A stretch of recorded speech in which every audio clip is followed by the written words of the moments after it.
Oof, makes us being very lucky to be here in the Bay Area. Not so bad today. And you saw that guy posing with the thermometer that said 134. That's not the official observation point, but you don't want to stand out there very long when it's 130 degrees or 134 regardless. They're going to get a little break. It's only going to be 125 tomorrow. The heat dome is drifting off to the east and southeast.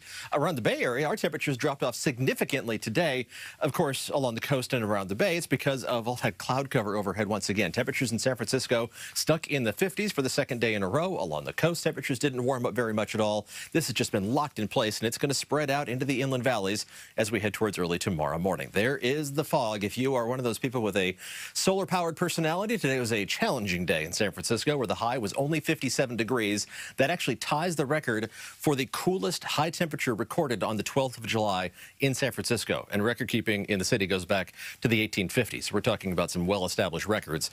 It was only 55 at Half Moon Bay, but temperatures in Fremont made it to the 60s, 70s San Jose, and still some 80s for Santa Rosa and Concord. But all these numbers below average for this time of year, and that's a trend that will continue the rest of this week. It's 65 degrees at SFO. It's nowhere close to that downtown, almost 10 degrees cooler. Temperature in Santa Rosa still 77 degrees, 81 in Concord, 82 degrees right now in Fairfield for the warm spots.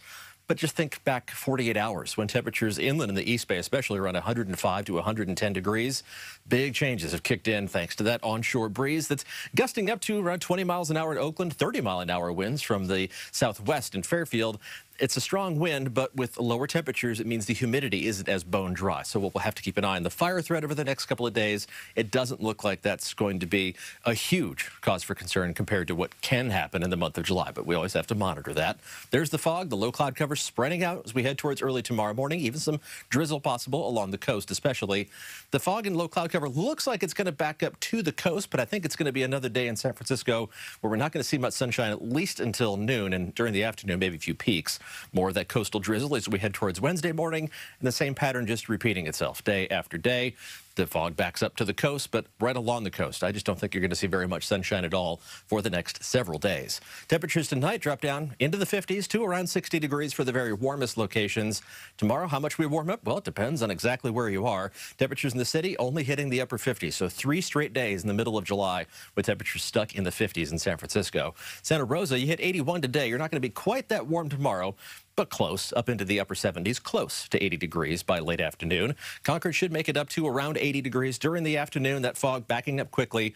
Most of it inland's going to be gone by 9, 10 o'clock at the latest. And for San Jose, temperatures a couple degrees warmer than today, up into the mid-70s, which is still about 5 or 6 degrees below normal for this time of year. Spill in the rest of the map, just mid-50s along the coast, 50s and 60s around the Bay, and then 70s and 80s farther inland. We don't have any 90s right around the Bay. Temperatures farther north, inland Mendocino County and Lake County, they're going to be into the 90s to around 100 degrees. And if you head east into the Central Valley, temperatures are going to be into the 90s to around 100 degrees as well. But with our relatively cooler temperatures, we're only going to be not even halfway up our fire danger index scale. A few trouble spots possible for Contra Costa and Alameda counties.